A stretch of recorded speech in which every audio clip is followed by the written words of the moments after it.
अस्सलाम वालेकुम, good evening ladies and gentleman. उम्मीद करता हूँ आप सब ठीक होंगे। मैं फैसल ढेरी आपकी खिदमत में हाजिर हूँ एक नई एपिसोड के साथ जिसका नाम है mid week market recap by Foundation Securities, जहां हम डिस्कस करेंगे की performance takeaways of PSX from the beginning of this current week. If we talk about performance level, तो मंडे के दिन KSE 100 index opens at 40,714 index points के साथ, और आज वेडनेसडे के दिन इंडेक्स ने क्लोजिंग दिखाई है 40,350 इंडेक्स पॉइंट्स के साथ। मजमूई तौर पे 350 पॉइंट की गिरावट देखी है approximately in the benchmark KSE 100 index over the last 3 working days. अगर हम लिक्विडिटी फैक्टर पर निगाह डालें तो पीर वाले दिन केसी 100 इंडेक्स में 80 मिलियन शेयर्स का मजमूई तौर पर काम देखा गया, फॉलोड बाय ट्यूसडे वाले दिन थोड़ी थिन एक्टिविटी रही और 68 मिलियन शेयर्स का काम देखा गया। और आज वेडनेसडे वाले दिन आखिरी मोमेंट पे कुछ सेलेक्टिव स्टॉक्स के अंदर एक अच्छी लिक्विडिटी नजर आई और 102 मिलियन शेयर्स का मजमूई तौर पे केसी 100 इंडेक्स पे काम देखा गया। So overall up by 50% on day basis. जिस तरीके से वीक स्टार्ट हुआ बड़े डिप्रेस और डल एक्टिविटी के साथ रहा across the board from Monday till today. Investors ने बड़ा होप को लूज रखा हुआ था, अनडिसेसिव रहे कई नई डिसीजन मेकिंग की तरफ, बिकॉज क्योंकि there are multiple things going on in the mind of the investor, जो कि था एक delay in signing of the staff level agreement from the IMF, जो कि कंटिन्यूस एक डिले आ रहा है। ये delay factor media according to the media sources कुछ नई रिक्वायरमेंट्स आईएमएफ की तरफ से जनरेट करता है, कुछ नए मुतालबात हैं जिसको पाकिस्तान को मीट करना है, जिसमें से कुछ चीज़ें तो होना स्टार्ट हो गई हैं और कुछ अभी पाइपलाइन के अंदर हैं। तो टफ किस्म की चैलेंजेस हैं आईएमएफ की तरफ से, वो पाकिस्तान की गवर्नमेंट को मीट करना है, जिसमें से हमने देखा कि कुछ चीज़ें बल्कि मैक्सिमम चीज़ें हो चुकी हैं। कुछ एक दो चीज़ें हैं जिस पर आई थिंक वर्चुअल डायलॉग्स कल से स्टार्ट होने जा रहे हैं आईएमएफ के, और वी एक्सपेक्ट कि इंशाल्लाह by the end of this week कोई खुशखबरी आ जाए फ्रॉम दिस एंड के एसएलए एटलीस्ट साइन हो चुका है। और इसकी एक रुकावट जो थी वो मॉनेटरी पॉलिसी की तरफ से थी कि पॉलिसी रेट बढ़ाना है, जिसके लिए पाकिस्तान की गवर्नमेंट ने स्टेट बैंक ऑफ पाकिस्तान को रिक्वेस्ट किया है या उनके शेड्यूल के अंदर चेंजेस को रेकमेंड किया है। और जो 16 मार्च को होने वाली मॉनेटरी पॉलिसी स्टेटमेंट थी उसको जल्दी का अनाउंस कर दिया, और कल 2 मार्च को थर्सडे के दिन मॉनेटरी पॉलिसी कमेटी शेड्यूल्ड है मॉनेटरी पॉलिसी स्टेटमेंट अनाउंस करने के लिए, जिसमें मेजॉरिटी एनालिस्ट का ओपिनियन ये डेवलप हो रहा है कि इस बार शरह सूद के अंदर 2% के करीब इजाफा देखा जा सकता है। लास्ट हमारा जो अब तक का शरह सूद है पॉलिसी रेट है वो 17% पे चल रहा है, एंड वी एक्सपेक्ट कि कहीं समवेयर 19% पे ये लोग कल के इंटरेस्ट रेट्स को बढ़ा देंगे 2% से, तो this will reach to 19%।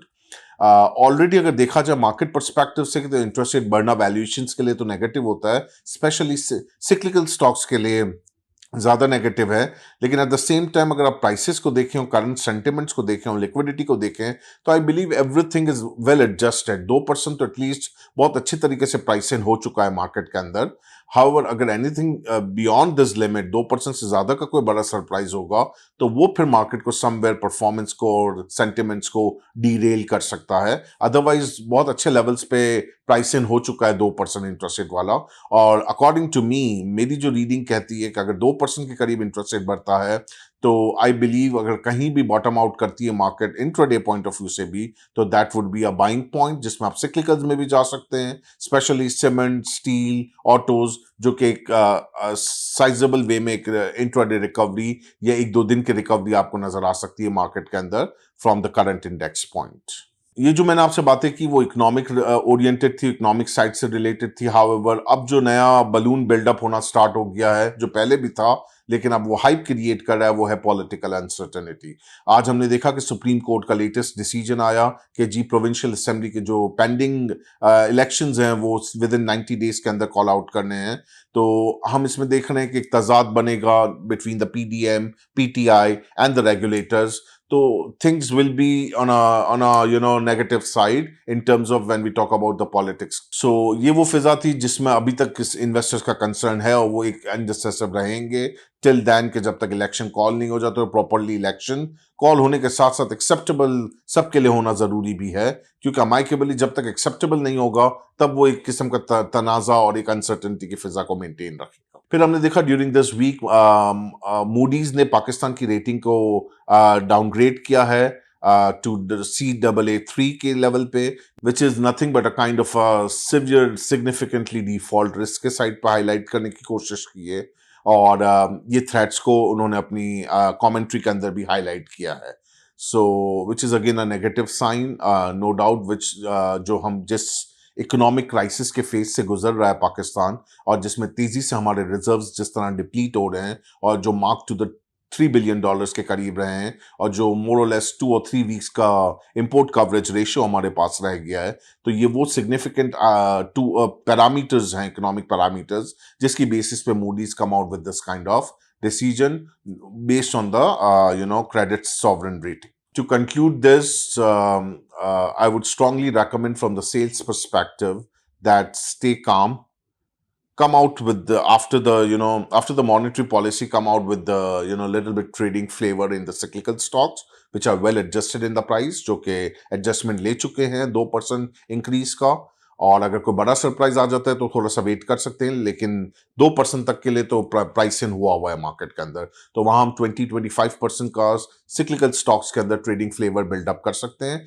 Rest opportunity को हंट करना चाहिए, अच्छे डिविडेंड स्टॉक्स को लॉन्ग टर्म पोर्टफोलियो बनाना चाहिए। कुछ स्टॉक्स तो बहुत अपने बॉटम आउट लेवल पे आ गए हैं, लाइक पीएसओ हो गया, एसएनजीपी हो गया, कुछ बैंक्स हो गए बैंकिंग सेक्टर में, तो वो आप लॉन्ग टर्म के लिए पोर्टफोलियो बिल्डअप करें तो you will find a good piece of return in coming 3 years.